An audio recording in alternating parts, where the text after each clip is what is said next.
कुल्टी के Indira Gandhi new colony, सिमुल ग्राम और इसके आसपास के इलाकों में पिछले कुछ समय से पेयजल का संकट गहरा गया है।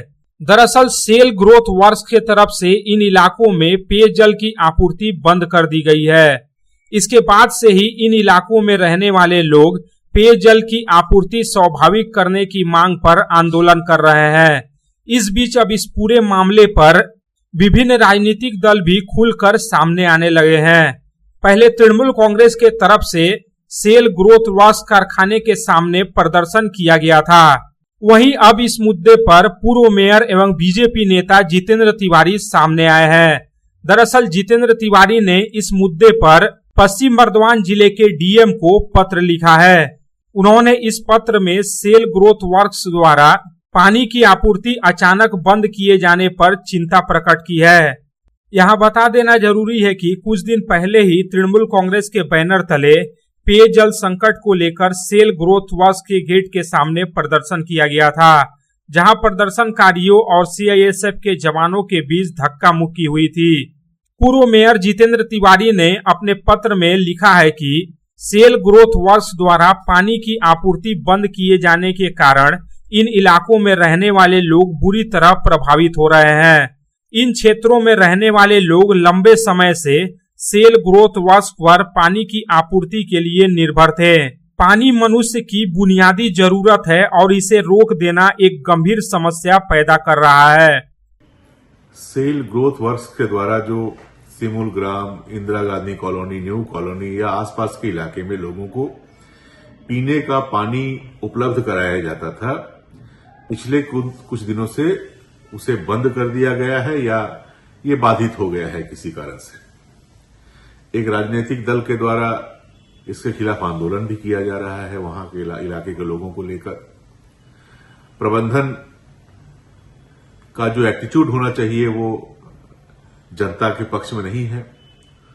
वो कानूनी जो धारा उपधारा होते हैं उस पर ज्यादा ध्यान रखे हुए हैं। उनका सर्कुलर क्या है, ये लोग कौन है जिनको पानी दिया जाता था, ये उनके वर्कर्स हैं या नहीं, इस पर ज्यादा वो ध्यान दे रहे हैं। मानविकता कहीं न कहीं गायब दिख रही है। दूसरी ओर राजनीतिक पार्टी के द्वारा जिसके द्वारा आंदोलन किया जा रहा है वो भी इसे राजनीतिक मुद्दा बनाकर इसका जितना ज्यादा से ज्यादा फायदा लिया जा सके, लोगों के मन में अपने राजनीतिक दल के प्रति विश्वास बढ़ाया जा सके, उस पर इनका ध्यान ज्यादा है। पूर्व मेयर और बीजेपी नेता जितेंद्र तिवारी ने अपने पत्र में इस बात का भी उल्लेख किया है कि कुछ राजनीतिक दल इस समस्या को लेकर प्रदर्शन कर रहे हैं, लेकिन इससे कोई समाधान नहीं निकल रहा है। उन्होंने जिला प्रशासन से आग्रह किया कि सभी संबंधित पक्षों को लेकर इस मुद्दे का समाधान निकाला जाए।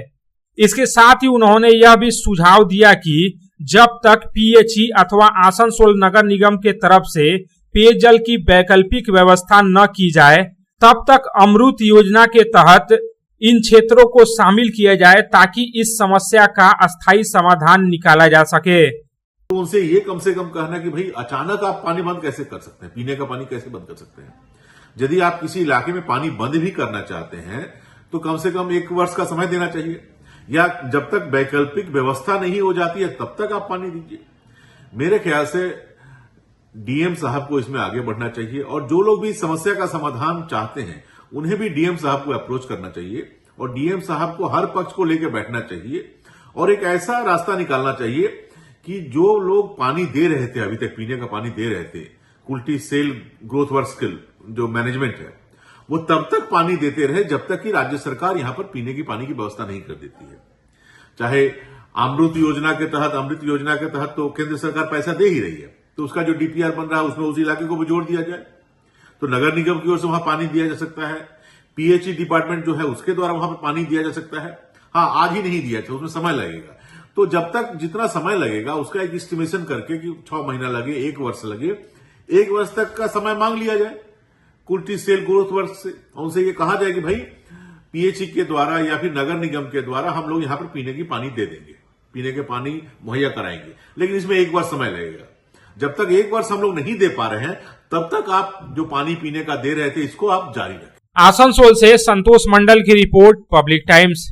रानीगंज शहर के बीच बनकर तैयार है अत्याधुनिक आवश्यक सुविधाओं से परिपूर्ण दामोदर रेसिडेंशियल कम कमर्शियल कॉम्प्लेक्स। दामोदर रेसिडेंसी के 2 किलोमीटर के रेडियस में आपको मिलेगी हर तरह की जरूरी सुविधाएं। सुरक्षित और खुले वातावरण के इस रेसिडेंशियल और कमर्शियल कॉम्प्लेक्स में आपको मिलेगी 1260 स्क्वायर फीट से लेकर 1639 स्क्वायर फीट के 3 BHK फ्लैट्स। इसके साथ आपको मिलेगी double lift, parking space, swimming pool, gymnasium और कम्युनिटी हॉल की सुविधा। अधिक जानकारी के लिए संपर्क करें 9614147280, 9832287488।